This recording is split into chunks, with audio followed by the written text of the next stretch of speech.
দুর্নীতিবাজ খুনি হাসিনার সহযোগী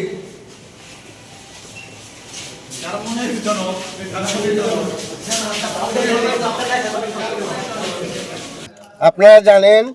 যে বিগত 4 আগস্ট সুনামগঞ্জে ছাত্র জনতা এবং আইনজীবীর উপরে একটা শান্তিপূর্ণ আন্দোলনে গণতান্ত্রিক আন্দোলনে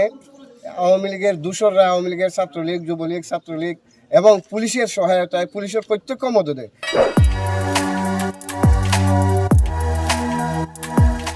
এবং আজকের যে আসামি এম এ মান্নান সাবেক পরিকল্পনা মন্ত্রী ওনাদের নেতৃত্বে এবং নির্দেশে হুকুমে আমাদের উপর আক্রমণ চালায় police tear shell rubber bullet নিক্ষেপ করে এতে শত শত বিএনপি জামাত এবং ছাত্র জনতা আহত হয় আমরা আইনজীবীরা আহত হয় আমি নিজেও আহত হয়েছি আহত হওয়ার পরে আমরা দ্রুত বিচারে 99 জন আসামি করে এম এ মান্নান সাহেব সহ দ্রুত বিচার আদালত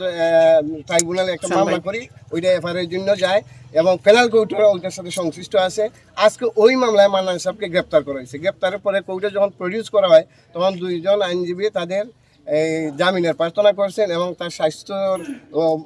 দিক বিবেচনা করে তাকে হসপিটালাইজ করার জন্য প্রার্থনা করছেন যেহেতু আমরা বলছি যেহেতু বিজ্ঞ আদালত দ্রুত বিচার ট্রাইব্যুনালের বিচারক নাই সুতরাং বিজ্ঞ আদালত যখন আসবেন দ্রুত বিচার ট্রাইব্যুনালের তখন এই বিষয়ে সিদ্ধান্ত হবে এই বিষয়ে আলোচনা হবে এবং পুলিশ রিমান্ডও চাইতে পারে ওই দিন সমস্ত কিছু শুনানি হবে আজকে ওনাকে কাস্টডি মানে সিডাব্লিউ মূলে জেল হাজতে প্রেরণ করা হোক কোর্ট আমাদের এবং উভয়ের বক্তব্য শুনেই আসামিকে সিডাব্লিউ মূলে জেল হাজতে প্রেরণ করছে